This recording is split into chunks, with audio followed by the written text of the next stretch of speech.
6 o'clock, it's Friday morning. Good morning, everyone. Homicide investigators are now looking into the death of a man in Abbotsford. Just before 4 o'clock yesterday afternoon, a man in his early 30s stumbled into a business near the Abbotsford Auto Mall. He had a severe neck wound and later died from his injuries in hospital. Police are appealing for anyone with information to come forward and speak with investigators. He was transported to hospital, but regrettably, after an hour of medical treatment, he passed away at hospital.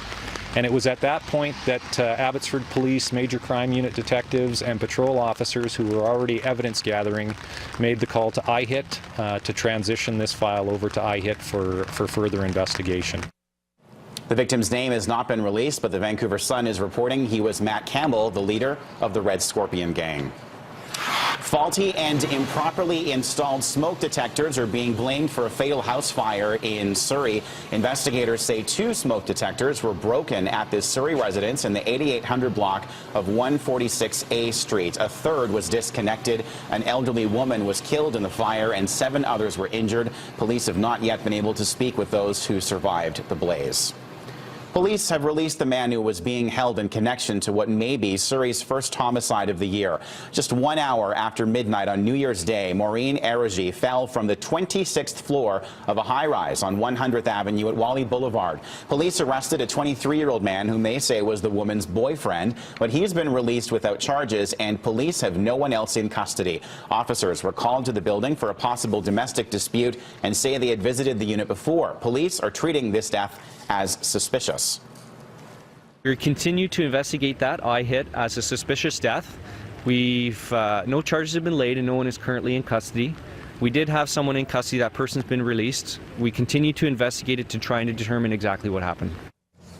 Police continue to investigate the violent death of a woman in Surrey outside a local hockey rink. Officers have now set up a command center in Newton and are canvassing the area looking for leads in the case. RCMP say 53-year-old Julie Pascal was the victim of an unprovoked attack. She was picking her son up from the arena on Sunday night when she was severely beaten. Pascal was left unconscious in the parking lot and died from her injuries 2 days later in hospital. Police are currently reviewing surveillance tapes of a previous incident that matches the description of this case, and for the time being, they're treating them as related investigations.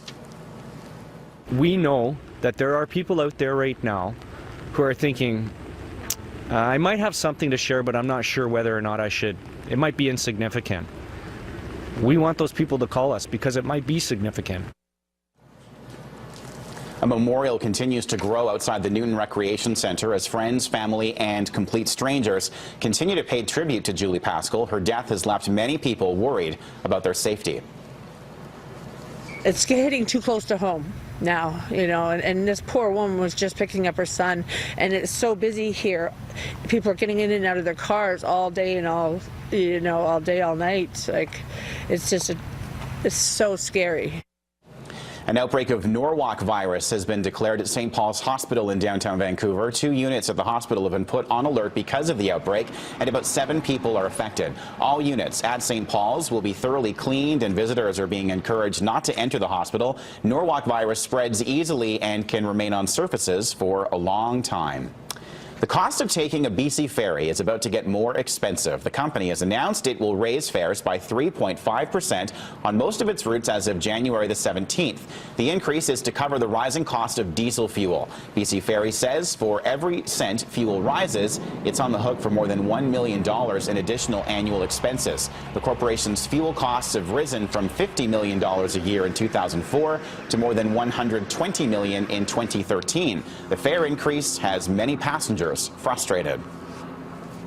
This is one of the main contributing factors to the decrease of our property values, and just like to see some corporate responsibility and stability from this private, semi-private corporation.